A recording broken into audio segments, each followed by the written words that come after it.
Wayfeather Media presents Clairvoyaging.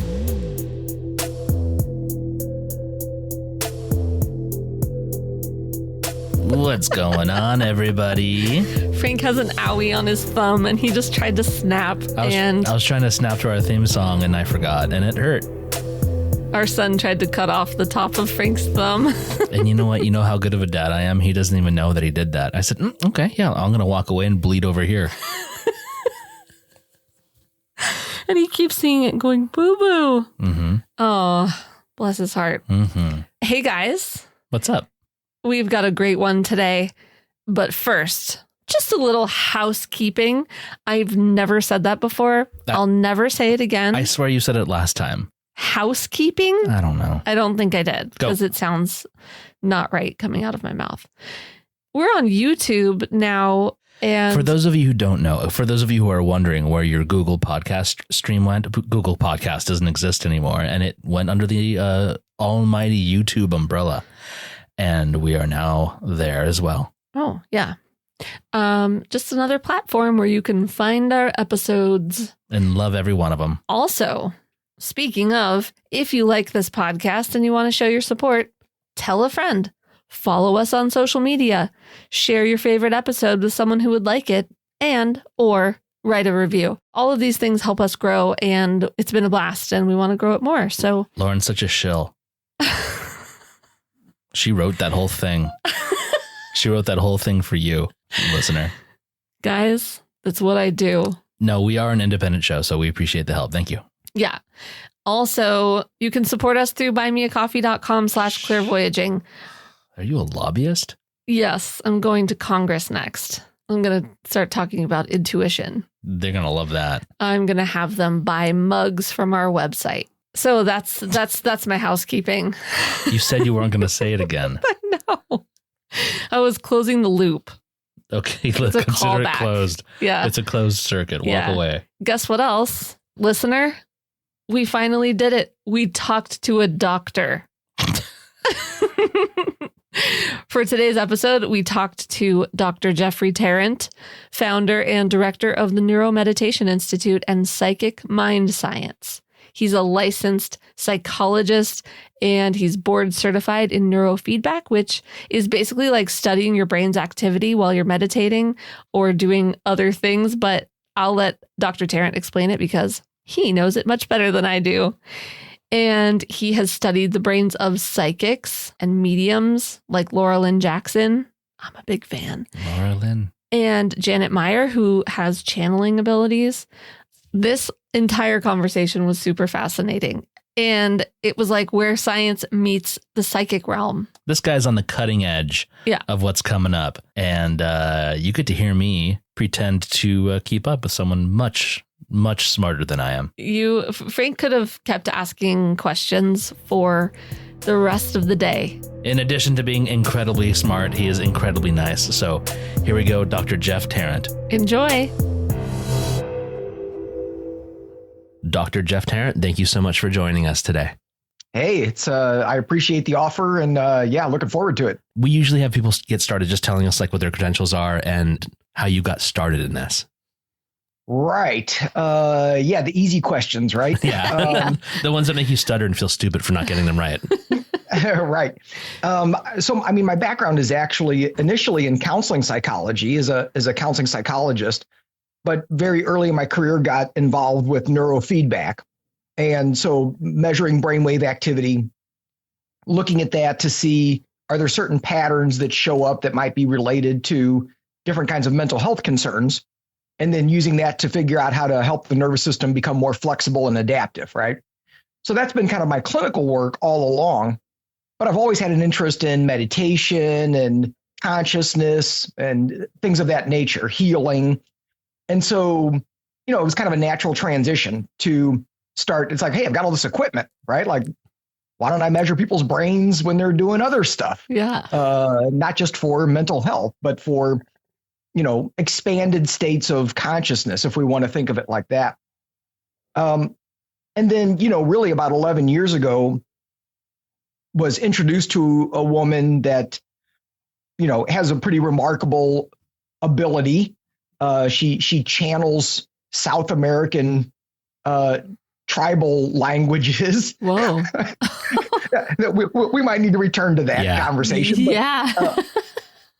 And so that's actually what got me started in all of this, was introduced to her by her son, who basically said, hey, do you want to measure my mom's brain? And I was like, yes.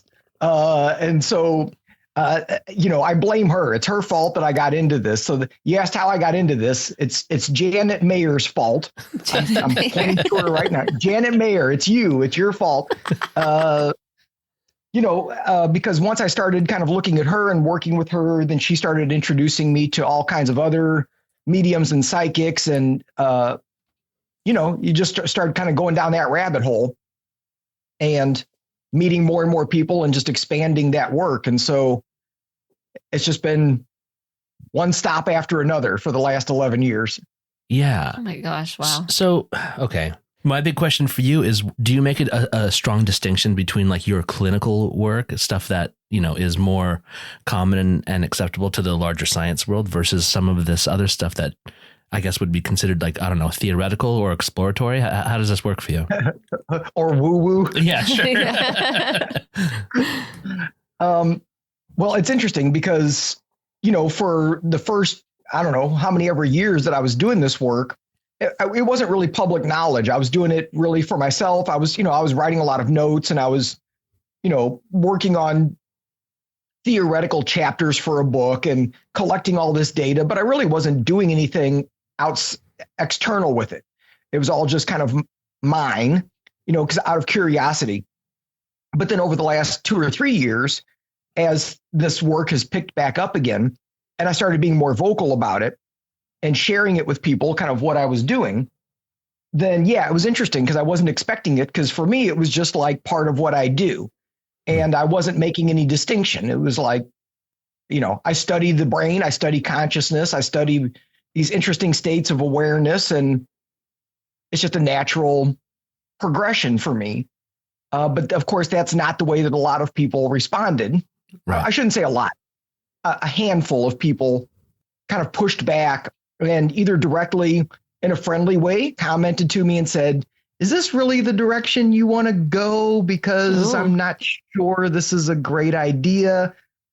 And then I had one instance in particular where there was a group that was using my kind of neuromeditation approach, which is more, it's using meditation, but it's more for a mental health perspective. Mm-hmm. And they were incorporating that into their work, and they literally essentially fired me as soon as they found out that I was doing this. Yeah.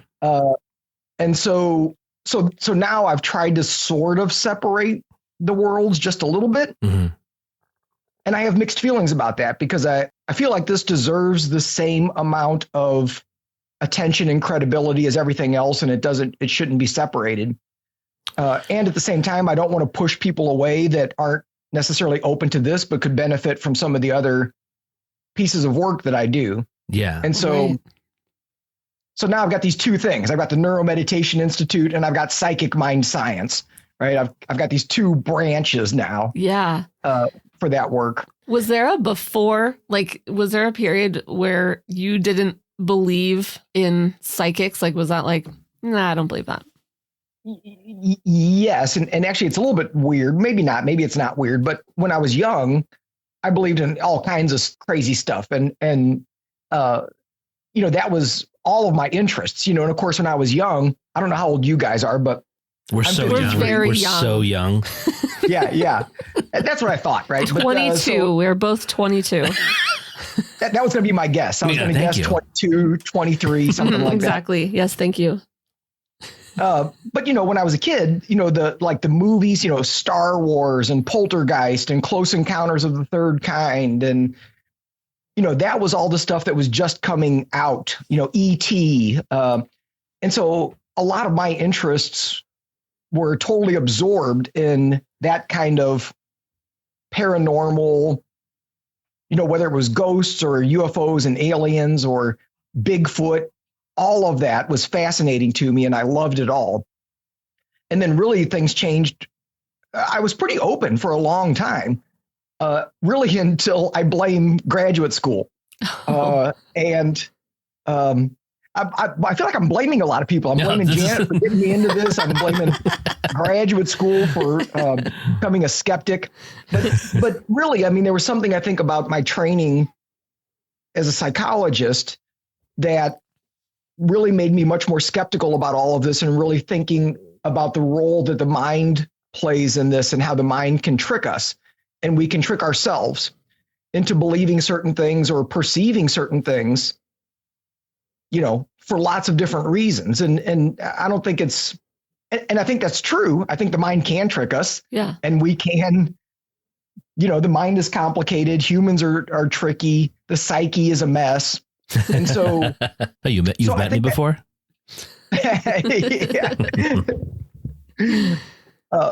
So I became kind of a hardcore skeptic. I subscribed to Skeptic Magazine and Skeptical Inquirer and was reading James Randi's books. And, it was kind of like, this can all be explained, right? Was my kind of my way of, moving into this. Michael Shermer, right? All those guys, right? It was like, this can all be explained by logical ways of thinking. And then, at some point, what it was? I think it was like, I don't like living like this. It feels really rigid and overly controlled, and it eliminates the possibility that there's magic in the world. And I'm using the term magic loosely. Yeah. And so then when I kind of started exploring meditation and Qigong and yoga and things of this nature, and started experiencing, for me, I think the first point was experiencing energy, whatever you want to call that, chi, right? Yeah. And feeling this energy in and around me that I could use and I could interact with, and I could interact with other people with. And I was like, well, wait a minute, what does this mean? Right? If there's this energy field that I can work with and I can use, well, then I'm not just this meat sack, right? Like then there's something different going on here. Right. And so I think for me, that was the turning point of being much more open again and going, okay, wait a minute. I want to understand this. I want to see how this works and try and figure it out, right? Like how can I, and not just from a scientific perspective, but I want to use it. I want to work with it. I want to develop my own consciousness and my own spirituality in these ways. Right. But kind of keeping that science angle if I can, right? And I know that the science community has a tendency to be very rigid, like you were saying, like, that's what science is, right? It's observing what you can know. It seems like you're redefining that line with your work, which is pretty amazing. So yeah, of course. No, thank you. You have drawn your own line just for your own, like how you categorize your studies between neurofeedback and psychic mind science. What is the big difference between those two things? Yeah, I mean, so the work that I do with the NeuroMeditation Institute, there's two elements. One of them is trying to make meditation a little bit more easily understood in terms of that there are different types of meditation. Meditation is not all the same thing. It's a big blanket umbrella term, right? That actually means a lot of different things because it depends on how you're using your attention and what your intention is. And of course, when you change your attention and intention, it changes how the brain is behaving. So our kind of the angle of the NeuroMeditation Institute is that different styles of meditation impact your brain differently and have different implications for mental health because of that. So from a psychological perspective, we can start to get a little bit more defined about how we're using meditation. If people want to meditate for anxiety or for depression or for PTSD, we know enough now that we can say this type of practice is going to probably get you there quicker than this type of practice. And so then developing strategies and some of it using technology to help people get there, because that's the other problem. If you ask a room full of 50 people, how many of you meditate? 2 people will raise their hand. Yeah. And if you ask them, how many of you have ever tried to meditate? 49 raise their hand, right? Right. So it's clear that everybody knows meditation is good for you, but yet very few people do it consistently because it's hard and it's awkward and it's challenging and it's vague. So we're trying to define it. It's a little bit more of a Western approach, right? To a brain-based approach to meditation for mental health. So that's that work, right? Which so is fairly traditional. I mean, yes, we're doing meditation, but we're using science to back up what we're doing and tying it into mental health work. And then the psychic mind science, right, is all of the other stuff. So studying ESP and telepathy and energy healing and psychokinesis. And, I'm getting ready to start doing some work with remote viewing. Oh, and so, cool. But a lot of that is, I'm still looking at the brain. That's still an interest of mine. Mm-hmm. How does the brain get into these states? Like what happens in the brain with people who are really talented with these different psi abilities? Because if we can understand what their brain is doing, might then we be able to use that information for the rest of us to be able to train our brains to help us access those abilities. I think we all have the potential, but like the brain gets in the way really most of the time. Yeah. And so how can we learn what's going on so that we can learn to shift our brain into these more expanded states if we want to learn how to communicate with the spirit world or move objects with our mind or whatever it might be, right? Right. Have you had anyone follow a technique that had zero psychic ability and then opened it up following like something that you've researched? Well, that's a tricky one, right? Because personally, I don't think anybody has zero ability. Right. We all have a little bit of something, right? Yeah. I mean, I think I think we all have the potential, but I think it's like any other skill where, like you could teach just about anybody to play the guitar. Now there's gonna be some people that the first time they pick it up, all of a sudden they're playing Stairway to Heaven, right? And you're like, dude, like what? Not fair. Yeah. Yeah. What? How did you do that? And so like natural ability. Like natural ability. It's just easy for them. They get it. Yeah. They understand. And then there's other people where it's like they might have to take lessons every week for a year before they can play Stairway to Heaven, right? But they can get there. And so I feel like it exists on a continuum in that way. And of course, it's also a tricky question because most of the people who come to me and are interested in this already have a little bit of an opening, right? Or they wouldn't be kind of coming to do this. Yeah. Right. So with that said, I have seen some people who come in and go like, oh, I feel like I have some things happen, but it's very sporadic and it's spontaneous and I don't really have any control over it. And, are able to learn to access that in a more consistent way. And I think that's where the technology comes in really helpful because we can use some of the technology to kind of nudge the brain in the desired direction. There's a survey on your website. Oh, yeah. And which I think is cool. And I took it last night. And what'd you get? My highest number was for mindfulness. It was like a 55 score. You do this survey. It's like 20 questions. And then just for our listener, and then you get a score. And then that's which type, the style of meditation you're supposed to do. So mine was mindfulness. I got a 55 out of 100. That was the highest one. What does that mean? What does that mean? Yeah. So just real quick, we've kind of identified 4 primary styles of meditation. And this isn't just us making stuff up. This is from the research literature, right? That this is stuff that people have been looking at for years and years and years. Now we have kind of relabeled them a little bit to make it more user friendly. Because, for example, one of the styles that you see when you look at research is called automatic self-transcending, which is a mouthful. Yeah. And your average person isn't going to have any idea what that means. Yeah. Right. So we call it quiet mind. Oh, which is right. Exactly. Right. It's like, oh, okay. Easy. I know what that means. Trademark. That's a trademark title right there. Yeah. TM. Quiet mind. TM. So the 4 styles that we've identified are focus, mindfulness, open heart, and quiet mind. And of course, there's other things that are out there, but these are kind of the 4 the biggies, right? Mm-hmm. And, focus is fairly obvious in some ways. It's everybody's that's ever tried to meditate is familiar with this, where you're putting your attention on one thing, your breath, whatever, a mantra, Doesn't really matter what it is. The mind wanders off. You catch the mind wandering and you bring it back. Yeah. Right. Like a little puppy. Yeah. Like a little puppy. So, that's focus. Now, mindfulness, of course, right now is being used in our culture to mean just about everything. Yeah. Right.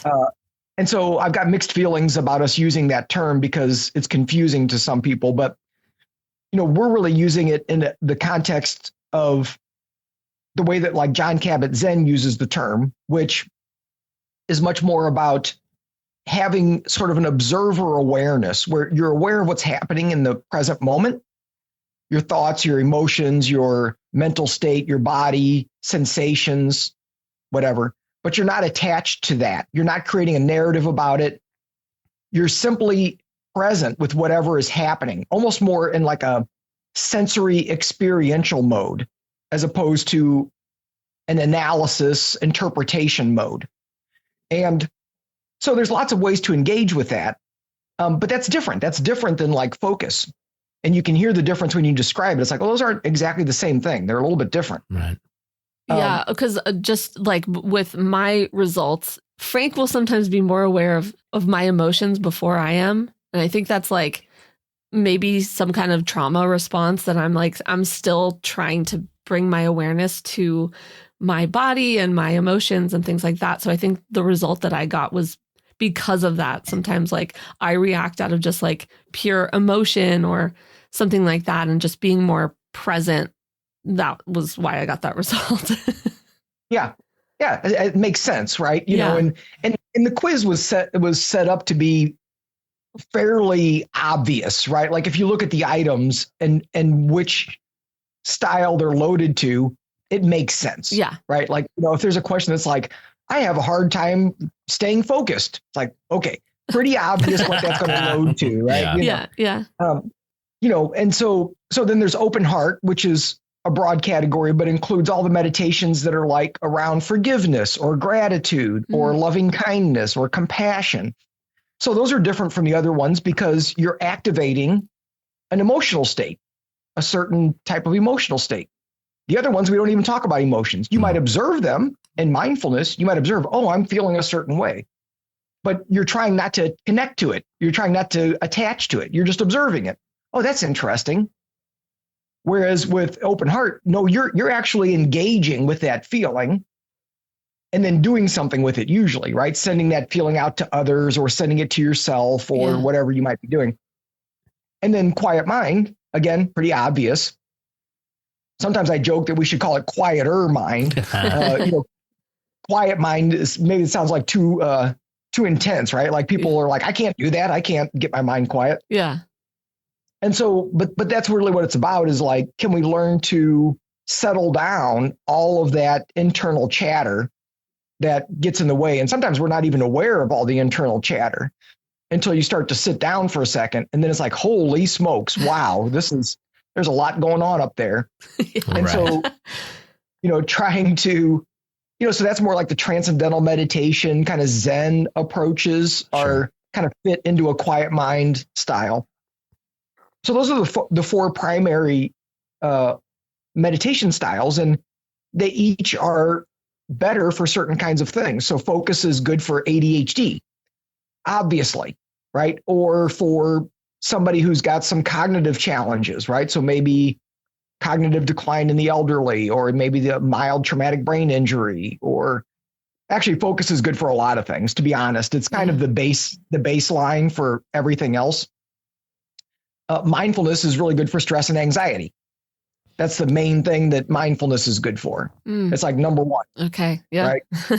Right. Because you're learning to be more objective in how you perceive things instead of getting pulled into it.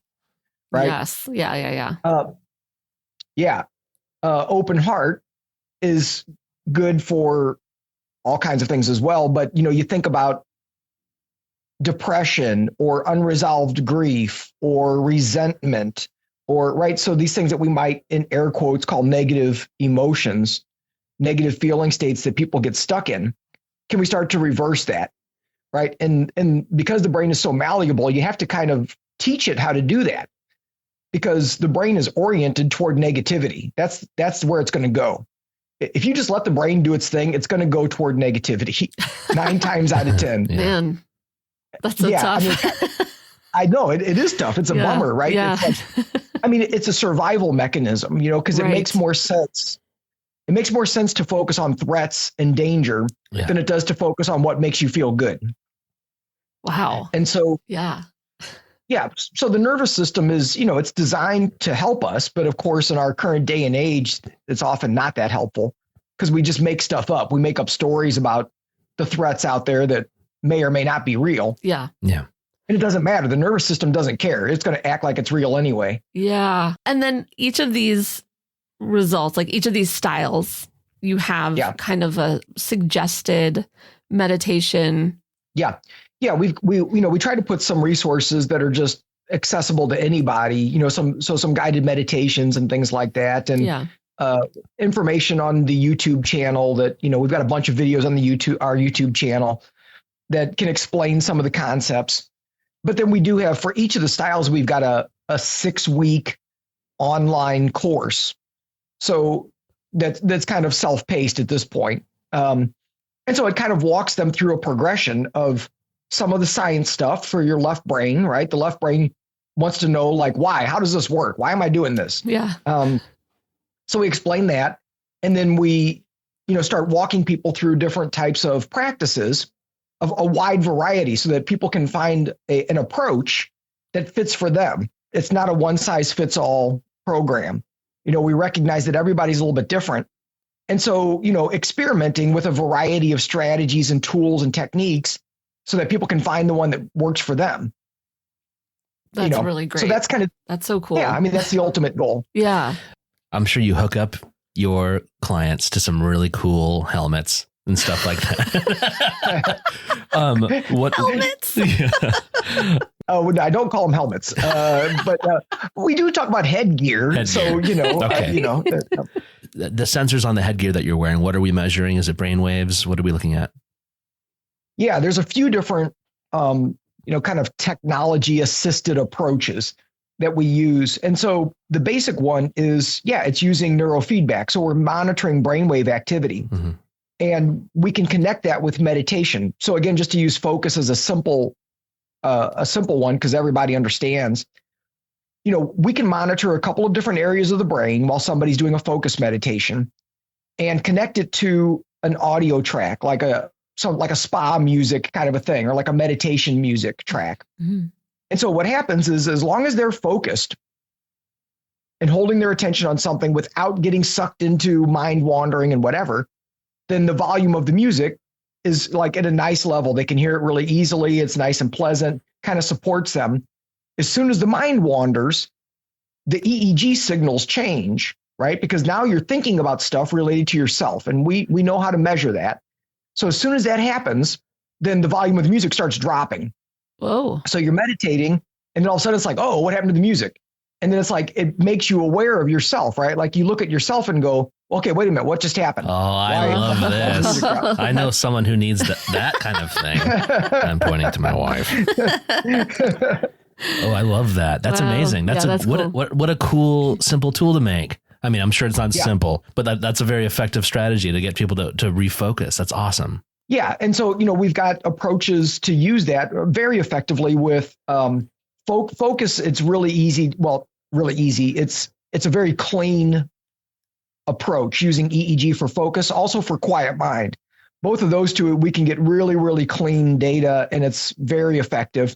Actually, one of the systems that we've been using more lately, it's really great because I can work remotely with people, right? I could make a protocol for you, push it to you, you download it on your phone or your iPad, and then you've got a little headgear at home that you put on and you run your session right off of your phone. What?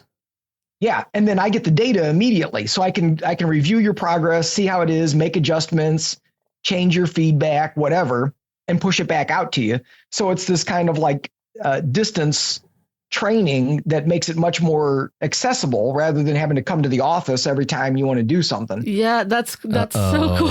That's so cool. Yeah. Frank's like, take my money. Yeah. We've started listening to like specific hertz. Yeah. We have things that are like, here is a specific frequency, that music based off of a frequency. And we also use binaural beats frequently. Yeah. So I can't speak to the 963 hertz thing. I don't know enough about that to be intelligent in my response. Mm-hmm. It makes sense. That never stopped me, sir. It usually doesn't stop me, but in this case, I'll have some self-control. But as far as binaural beats and isochronic tones are just on and off, right? So it's just do do do do do do do do do do do do do do do. Ooh. When you hear that. That sounds kind of terrible. It's not that pleasant, but it's actually very effective. Okay. So anyway, to back to your question, does it work? Yes. And different people are more sensitive to it than others. And you might have even found that for yourself. Yeah. Okay.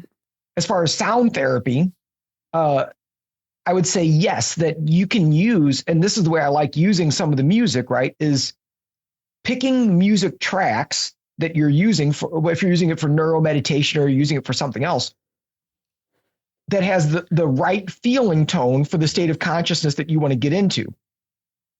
So if I'm doing a quiet mind meditation, space music, perfect. If I'm doing a focus meditation, space music may not be quite right because focus requires me to be a little bit more alert and engaged in a different way. So I still may want some kind of relaxation music, but it may need to have a little bit more dynamic quality or something that's a little more engaging than just, synthesizers holding a note for an extended period, right?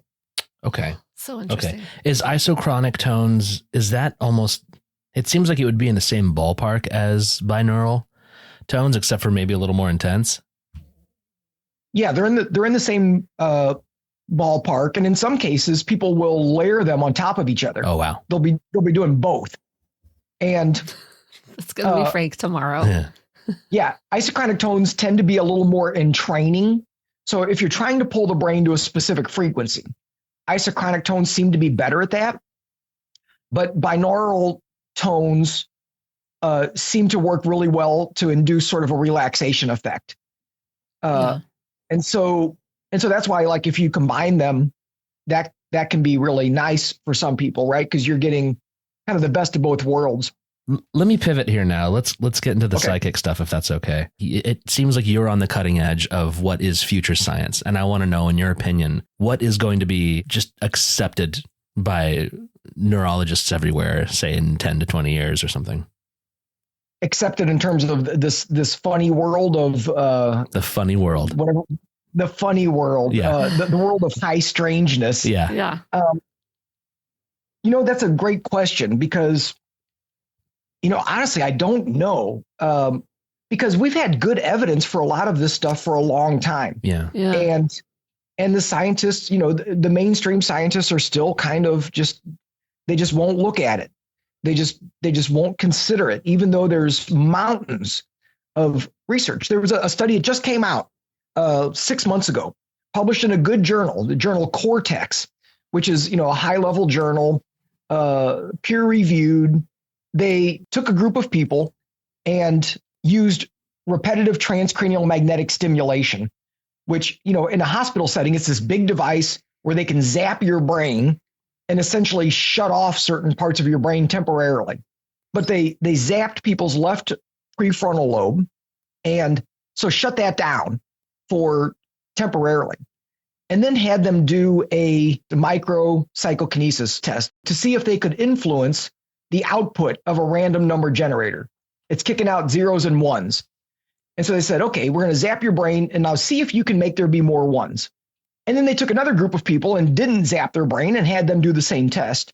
And guess what? The brain zapping group did significantly better on this mind over matter test, right? Okay, and so it's interesting because this stuff is coming out, but it's like who's paying attention and who's going to take it seriously to understand that clearly we can have like in this case, we can have a mental influence on quantum systems. We can influence the outcome just by thinking about it. Princeton had a lab for 30 years that studied this stuff, right? The PAIR lab, Princeton Engineering Anomaly research lab. Princeton's a very well-respected university that had this lab in the engineering department, no less, right? Studying this. And so it's like, why wouldn't we take this seriously, right? So anybody who doesn't take it seriously, they haven't looked at the data. How much of it is like stigma, like cognitive dissonance or something? Like, how much of it is someone not wanting to believe the evidence? Is there something to that? And that's exactly what happens, right? I think a lot of times is that people, they already think they know the answer. Mm-hmm. And so they're not interested in any other information. They've already eliminated the option that it's possible. Right. And so, how do you work with that? Yeah. What do you do with it? If somebody's that closed-minded, you're not going to get through to that. You're not going to be able to convince them. Right. What I find encouraging is that more and more scientists are starting to speak out and be a little bit more vocal about this work. And the more I get into it, the more I keep meeting them. And it's very encouraging that it's like, oh, these are like legit scientists who are not only open to this, but they've seen stuff, right? Right. Yeah. And so I'm encouraged by that because there are scientists who are open, but they won't say it. Right. And again, that's the part that's encouraging is that I'm seeing more scientists starting to put themselves out there now, maybe a little bit more cautiously than I am, but still they're acknowledging this stuff and they're coming out and saying, we need to study this. Right. So that's what I mean. Like they might be a little more cautious and they might be saying, well, we don't have clear evidence yet.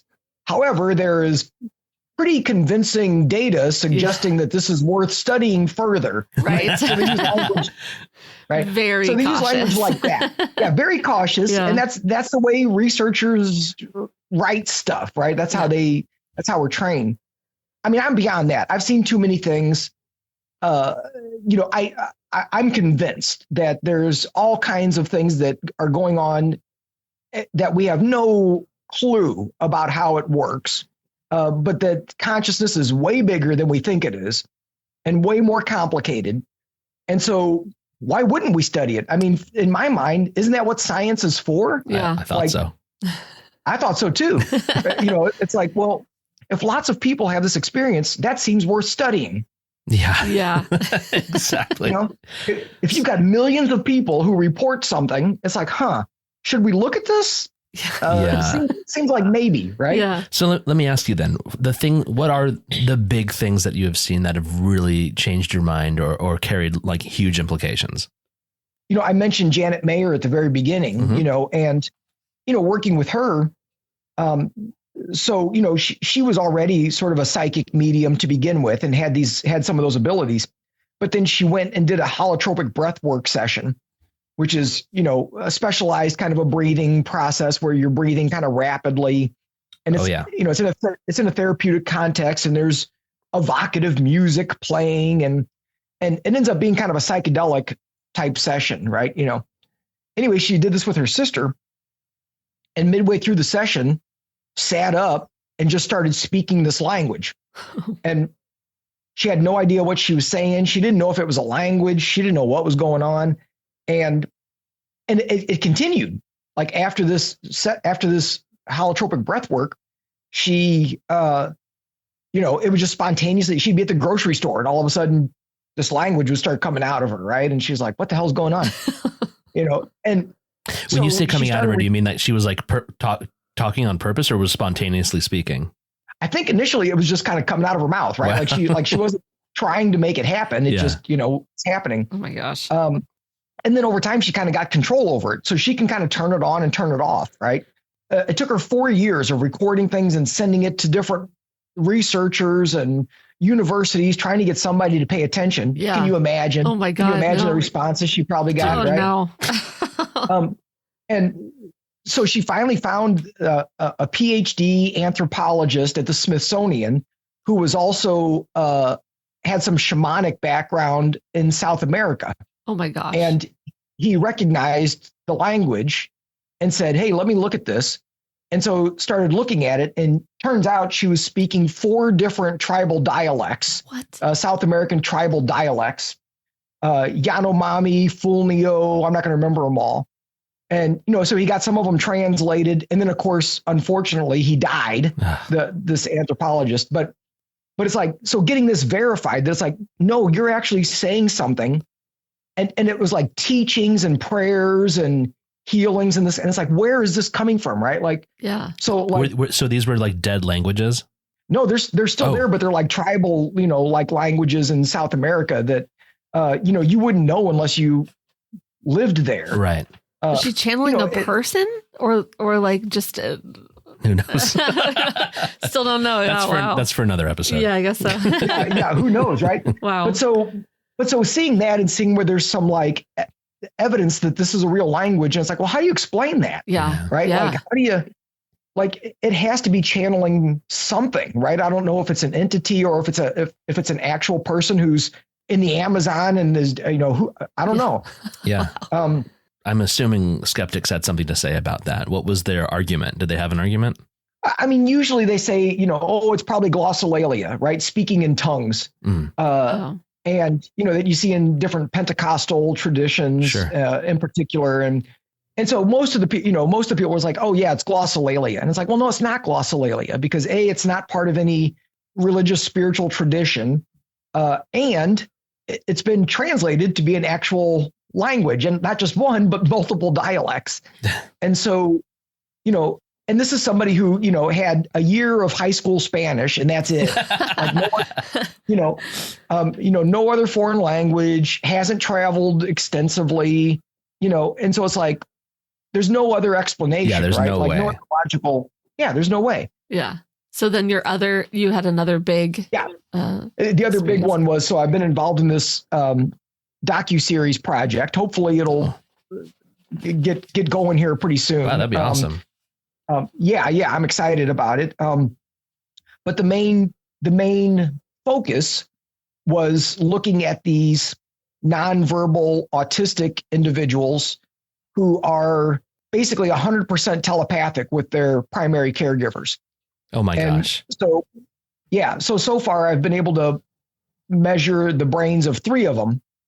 And each one of them are just completely amazing because, and we set up these kind of rigid testing conditions. You could show the mom, draw a card out of an Uno deck, pull a book off of a shelf, open up to a page and point to a sentence. Pick a random number that's 4 digits long. It doesn't matter. Show the mom anything. And then the kid, because they use like a letter board to communicate. So they point to letters and numbers on a board. And they can get it 100% right every single time. Doesn't matter. Doesn't matter what you show the mom. That's incredible. What? Yeah. Full sentences. Right? That's amazing. Just write it out. Yeah, it's nuts. There was one we were doing. We were using an Uno deck, and we took out all of the weird cards, right? Like the wild cards and the skip cards and all that kind of stuff. So it was just colors and numbers. And we had the researcher positioned behind the kid and the mom, right? So that they couldn't see what was going on. So they'd shuffle the deck, draw a card, show it to the mom, stick it back in the deck. And then they would say the number and the color, right? Of the card. This is what the kid would do. And so we're doing this and we're going through and they're getting them all right. And then the one time they point to a plus sign, there's a plus sign on the board. And then they do a 2, and then it was like blue, BLUE. And it was like, the hell was that plus thing on there? Sure enough, one of the plus draw 2 cards got snuck in there. We thought we cleaned it out, but it didn't. Oh my gosh. There's no way. Exactly. There's no way, right? Like, I mean, the first time I saw this, my jaw about hit the floor because I was like, what? Yeah. I was like, this is nuts. Yeah. And so they've got direct information. They got a direct link. And it's like, so again, when you see that, like, how do you deny that our consciousness is way bigger than we think it is? Yeah. Yeah. It really brings up the concept of like the brain being a receiver for something else. It's like a receiver filter where, because we've interviewed a lot of psychics and they talk about how overwhelming it can be at times. And I would imagine that at a certain point of overwhelm, you would come off or be measured as a nonverbal autistic individual. I can't even formulate a question from this because that's that's so wild to me. Yeah, I mean, it's pretty impressive when you see it. It's like, okay, all right. What do you do with that, right? Yeah. Yeah. And of course, it's interesting because they are autistic. It's very obvious when you watch them. They're not trying to trick anybody. They're not. It's just super straightforward. Yeah. It's like, wow. A nonverbal autistic individual would not come across as a aspiring magician or anything like that. Yeah. This is the real deal. That's so cool. I hope that docuseries Oh my gosh. that comes together. That sounds really cool. Yeah. I have a quick question. As a fan of Laura Lynne Jackson, the psychic and medium, you studied her brain, right? I have. Yeah. Mm-hmm. What were the big takeaways from that?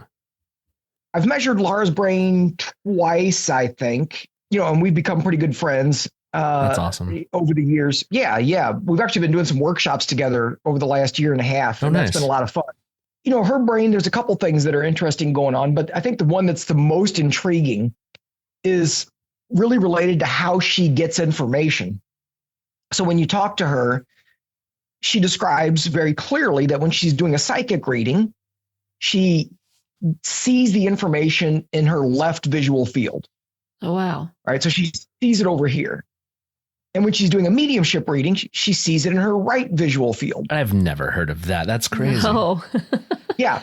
And that's what I mean. Like, it's unique, right? Like I've worked with a lot of mediums and nobody's ever described it that way. They describe a screen. A lot of them describe a screen. Yeah. She calls it a screen in her book. Yeah. But Laura has this very unique, it's like, it's on the left, it's psychic, it's on the right, it's mediumship. Whoa. And so what makes that really cool is because, again, the way the visual system in the brain works, that information should cross over to the opposite side of the brain, to the occipital lobe. So the occipital lobe's in the very back of the brain. It's visual processing. And so the information from the right visual field gets processed in the left visual center. And then the information in the left visual field gets processed in the right occipital lobe. Crossing the streams, yeah. Crossing the streams. And so this is what was really cool about measuring her brain, because that's exactly what we saw. Oh, wow. Right? When she's doing a psychic reading, you see it light up with gamma activity, the fastest brain wave, on the opposite side. And when she's doing a mediumship reading, you see it light up on the opposite side. So some different brain waves go on, mediumship versus psychic. Yeah. The mediumship is a little quieter of a brainwave state. The psychic is more active, more energized. But you see that distinction very clear as day. It doesn't necessarily prove anything. Yeah. But it's pretty compelling because nothing in her external visual field is changing. It's nothing that she's looking out here. It's whatever she's seeing internally is being registered in her visual centers. And so she's seeing something. You're seeing activity happening that's clearly doing something, and just because people can't describe it means they're just ignoring it. I don't understand. That's so interesting to me. I mean, here's part of the problem, right? Is that from a research perspective, what we like to do when we're setting up a study is you want to control everything. Yeah. You want to control as many variables as humanly possible so that everybody's doing the exact same thing under the exact same conditions. Right. And so if you try to do that with mediumship and psychic abilities, you lose a lot of the effect because you're trying to control things that don't really respond well to being controlled like that. Yeah. And so, for better or worse, my approach has been almost more like a case study approach. Sure. So instead of trying to, control everything, it's like, well, I'm going to look at each person individually and see what their brain is doing. And let's just look at that. Let's just look at them by themselves instead of trying to group everybody together and say, let's put everybody's data into one pile and see what we get. Because I can tell you what you'd get. You'd get nothing. You'd get chaos. A bunch of chaos. Yeah. It wouldn't look like anything significant because, everybody's different. Right. So the exact example, like Laura Lynne's process of how she sees in the two visual fields. Well, if nobody else does that, well, then you're going to lose her data. When you combine all the data, you wouldn't see that. Right. It would just get washed. Yeah. So don't get me wrong. It's important to do that kind of hardcore research. That's important. And I'm glad people are doing that. Yeah. And, you do lose some information, I think. So I think that's where I'm trying to kind of like, that's where I have more fun. Are you developing like a new methodology to study this type of thing? Because the old model doesn't quite work for this, like you're saying. I don't know if it's a new methodology, but, maybe it's new, in terms of just sort of like almost like single subject design, and I mean, again, that's not new, right? But, looking at, so for example, like one of the things that would be a really obvious thing to look at is like, oh, is Laura's brain different than your average brain? Right. Right. Yeah. And people ask that question all the time. And in general, it's like, well, not really, because all of our brains are different than an average brain, right? Like it's like, so that's not a great question to ask. I mean, it's a good question to ask, but it doesn't show us as much compared to if you say, well, let's measure Laura's brain at baseline when she's having a conversation about the weather or traffic in New York, right? Like, let's measure her brain then, and then let's measure her brain when she's doing a psychic reading, and then let's subtract them from each other. So we're looking at the difference. What's the difference between having a regular conversation and doing a psychic reading? You're sort of eliminating all of the common aspects of the brain being engaged while you're talking. Right. Yeah. And then what you're left with is like, what's the difference? What's different about a psychic reading? And so, maybe that's unique. Maybe that's a unique approach that we're using. Yeah. I mean, I think so. I'd say so. Yeah. But then again, I'm a guy with a podcast and a couple guitars behind me. So I do. Dr. Frank Leon. Doctor of what? Doctor of a runny nose.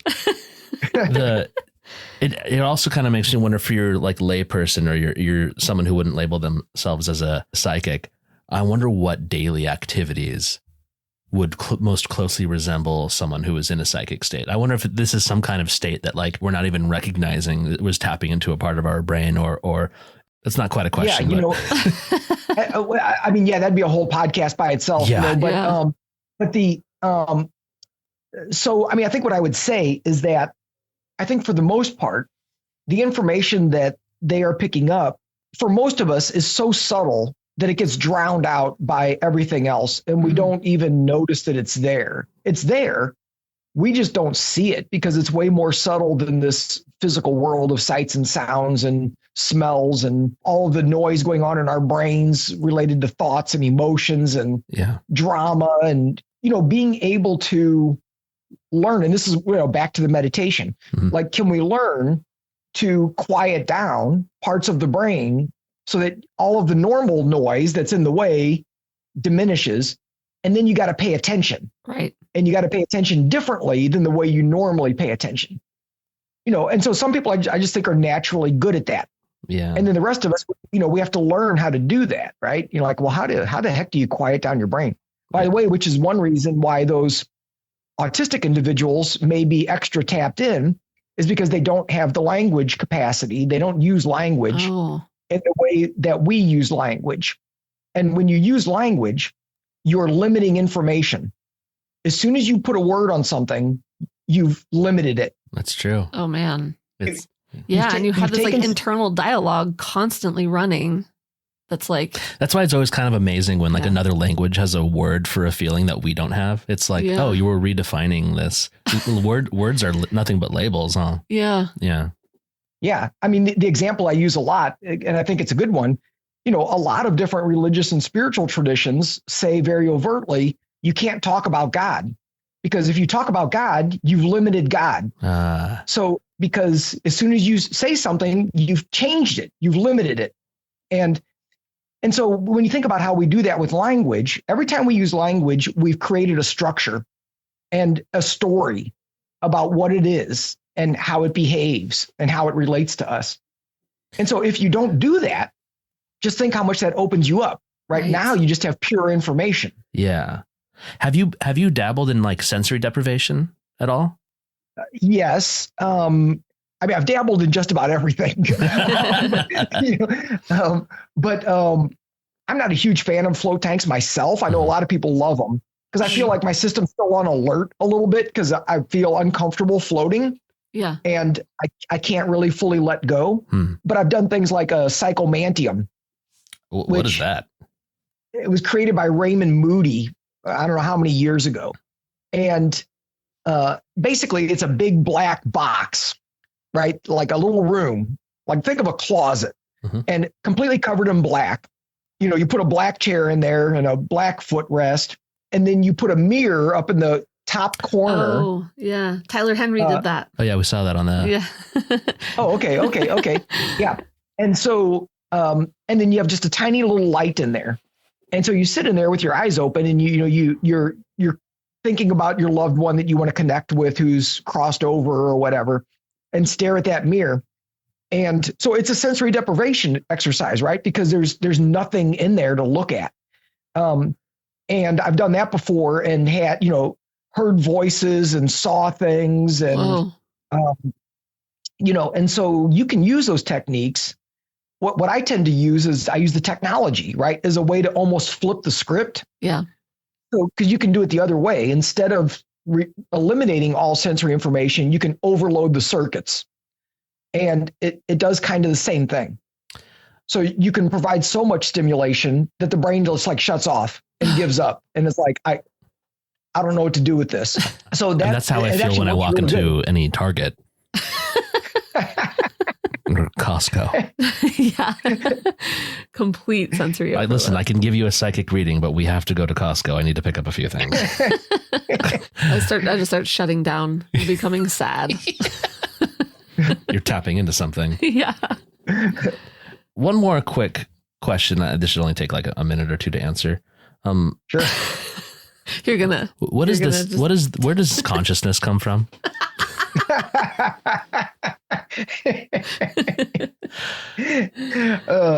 I love it. It's I've been doing a lot of podcasts recently, and people will always wait till the end to drop like a big bomb question like that. Right? It's like, oh yeah, that's an easy one. Of course I don't have an answer for that, but at least my own experience at the moment, just from my own experience with different things that I've worked with, my feeling is that consciousness is everywhere and everything, and that it's all, just like all the mystics say, it's all unified. It's all one thing. Everything's connected and interconnected. And this idea of separation is just a mental construct that we've created in this weird little human body. And this is a very limiting experience. Just like the brain filters out information, so does our physical body. We know that, right? Like we can only see a tiny little range of the electromagnetic spectrum. So we know that the electromagnetic spectrum is way bigger. There's all kinds of energy out there that we can't perceive. The ears can only pick up a certain range. The eyes can only pick up a certain range. So our whole system is like a filter that limits information and says, this is all you get to experience right now is this little tiny range of stuff. And so we're kind of stuck with this body for the moment, right? And so we do with it what we can, but this is not the reality. This is not reality. This is just a weird little avatar that we get to play with for a while.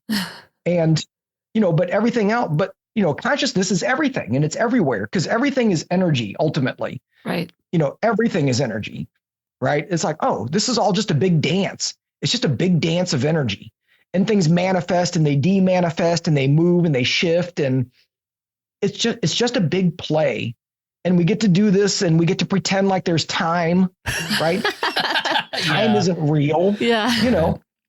And so we get to have these weird little blips.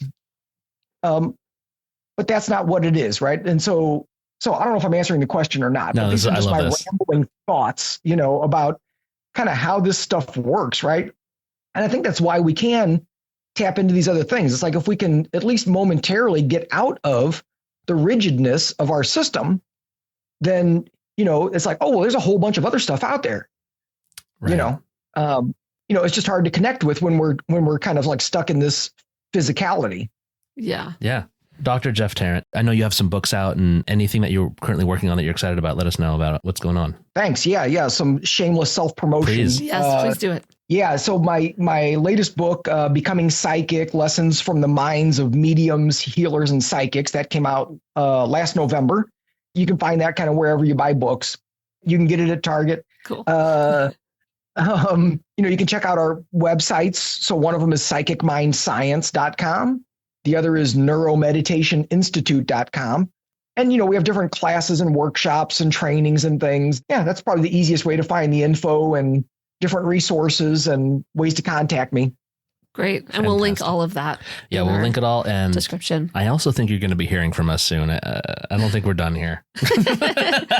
Yeah. Thank you, Dr. Jeff. Yeah, we can definitely do a part 2. I think so. Awesome. I have way too many questions. I'm just trying to be cool right now. Yeah, he is. Yeah. Thank you so much. It was great to talk to you. I appreciate it. Thank you, guys.